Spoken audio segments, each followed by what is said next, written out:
First of all, the Grammys is a scam. Just like this whole American dream bullshit, it's a scam. They fool you into thinking that America is the greatest place in the world. It is if you're really, really rich or you're really, really, really, really, really poor.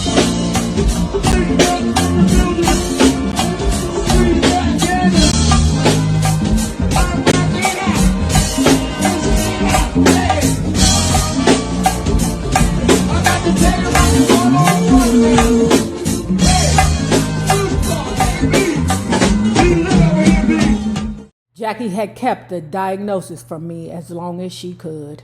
She told Bud, I believe that's the musical director on the road. She told Bud she didn't want it on my mind while I was trying to move my career into high gear. That's how much she loved me and yearned for my success. I would be the same way. Every day I tell my siblings, listen, when I die, don't you cry. You're allowed to miss me, but you keep it moving. As hard as Jackie fought, this was one battle she wouldn't win. I wasn't handling Jackie's sickness well at all. I was in denial. I couldn't accept that my third and last sister had cancer too. That what had happened to Vivian and Barbara was happening to her. I'm not proud of it, but the way I dealt with it was by not dealing with it. When Jackie would call me and ask me to come over, I would find some reason why I couldn't. Remember in the beginning of the book, her sister wanted her to come over and make her a fried egg sandwich. And she was like, girl, I'm too busy. 5 days before her 40th birthday, my baby sister died. As you know, just as I had done after Chubby died, the day after Jackie's funeral, I went back to work. The following month, in August, I played the Acid Queen in an all-star performance of the Who's rock opera, Tommy, at Universal Amphitheater in California. But as much as I tried to lose myself in work, something kept tugging at me. My inner voice was talking to me. It kept telling me there was something I needed to check on. It was Daddy. He had taken Jackie's death so hard, and it had been a while since I had visited him in the nursing home. But I just couldn't bring myself to do it. I hated seeing him so sick that he needed 24-hour care. His sisters and I hated putting him in a home, but we didn't really have a choice. The Alzheimer's was taking its toll, and Daddy had been getting progressively worse. On September 23rd, we buried my father back in Georgia. After the funeral, my Aunt Hattie Mae reminded me that her brother had lived his life to the fullest, and that when he got sick, I had done all I could providing for him the way he once had provided for them. Patsy, she said, your daddy didn't suffer from nothing but the sickness because you gave him everything. With the fall release of my second MCA album, Be Yourself, I hit the road again for an intense 4-month national tour beginning in November. It felt strange to be traveling without Jackie, and many, many nights I cried myself to sleep. During the whole tour, there wasn't a day that passed when I didn't expect the phone to ring and hear my sister telling me off about something I had done wrong. I even missed her nagging. I can't complain. The minute I heard it, I knew it had to go on the new album. It would earn me another Grammy nomination. But as moving as the song is, it still wasn't enough to move me into the winner's circle. When I lost for the 5th time, I started to feel like I was never going to win the trophy. And I had to ask myself why I even bothered to keep going to the ceremony. On Grammy night, I was always a bridesmaid, never a bride. A few months before the 1992 ceremony, when a reporter for USA Today asked me about losing 5 times, I couldn't resist. If I don't get one soon, I told him, I'm going to snatch somebody else's. I was half kidding, half serious. My career was going well, and I hoped Jackie was proud. In addition to the song I Can't Complain, the Be Yourself album produced a number of popular songs for me, including If You Ask Me To and We're Not Making Love Anymore, a duet I did with Michael Bolton. There would be another acting opportunity in the coming years.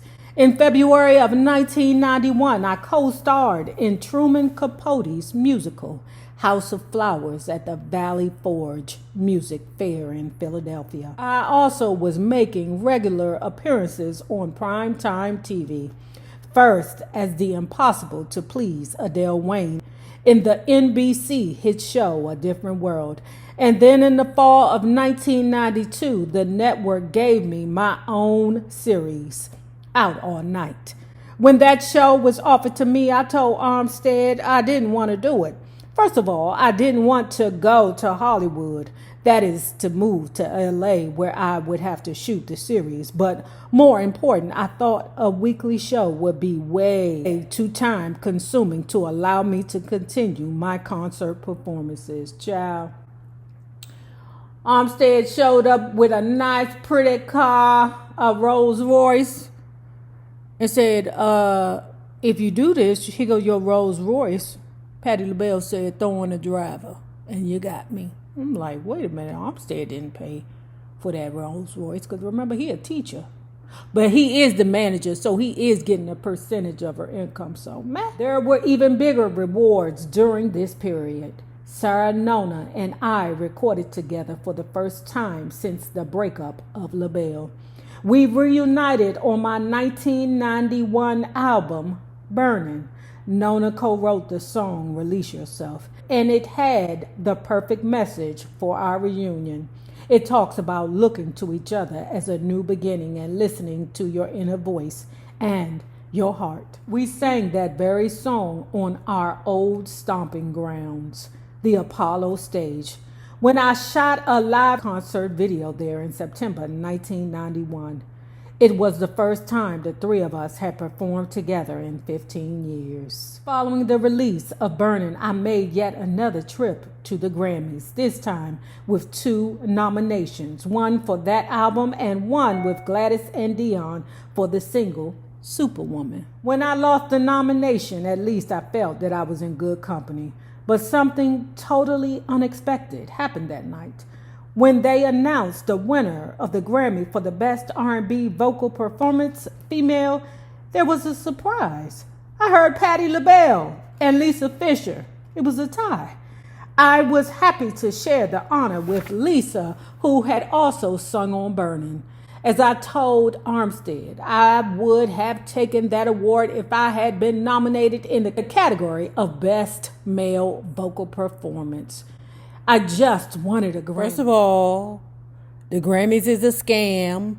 Just like this whole American dream bullshit, it's a scam. They fool you into thinking that America is the greatest place in the world. It is if you're really, really rich or you're really, really, really, really, really poor. Back to the Grammy scam. That shit is a scam. It's a popularity contest.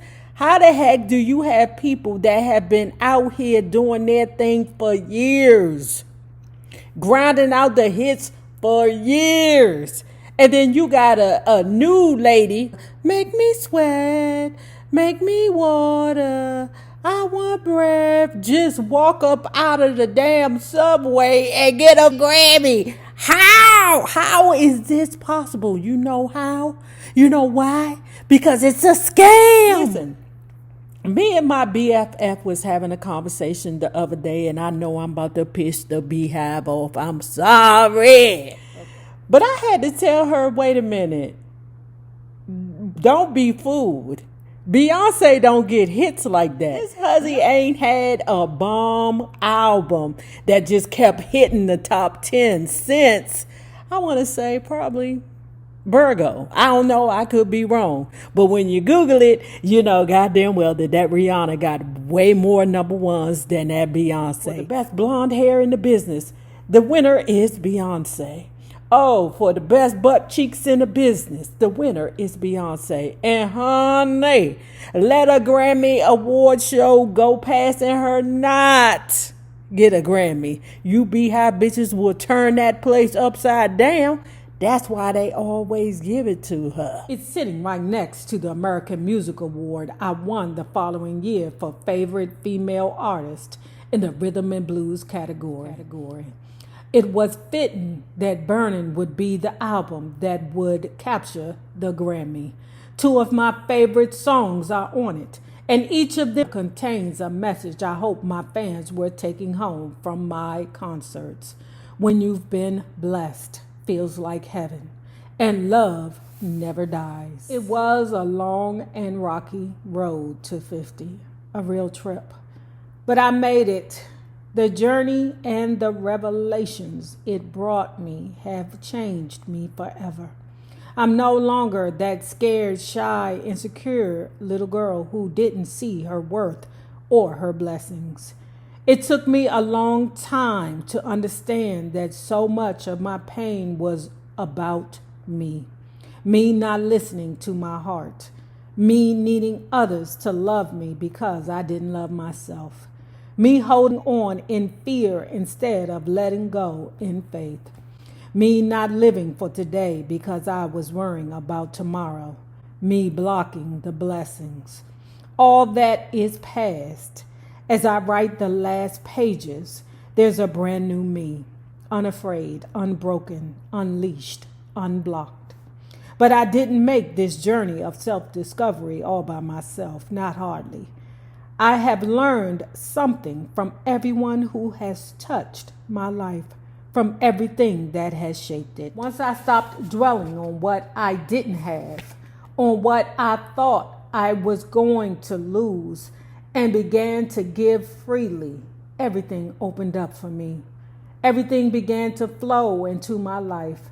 My 8th Grammy nomination, this one for the appropriately titled song, All Right Now. My own 300-seat cabaret theater in Philly, Chez LaBelle, a halftime performance before millions at Super Bowl XXIX, I don't know what number that is, and a truly unexpected honor. On Mother's Day 1996, I was awarded an honorary doctorate of music from Boston's Berklee College of Music. Not bad for a kid who once dropped out of high school. When Cindy Birdsong and I reconnected as I was writing this book, she said something that really touched me. Cindy, who has dedicated her life to the Lord, said that God was using me to spread a message. I hope she's right. I know what I do is blessed, or God wouldn't have left me here to carry on. He wouldn't have given me a voice that people want to hear.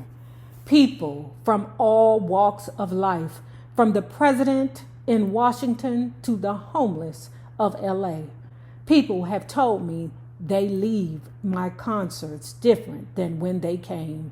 Stronger, better, more in touch with what's really important. I think it's why God put me here. I know it is. That's the only way I can explain why the older I get, the stronger my voice becomes. I can hold a note longer. I can take a song higher. I can carry a message further, and I can't hold back. This is what I'm living for, to share my gift. And now that I know it, death has lost its power over me. Ooh, girl, you better say that, girlfriend. Taking a ride on the east side, made a left on MLK. What a beautiful day, what a beautiful day. Riding high on the west side, looking for a hood rat to play. Won't you come out and play? Won't you come out and play? Hey, taking a ride. Hey, hey, on the south side. Ooh, ooh. Hey, hey, hey.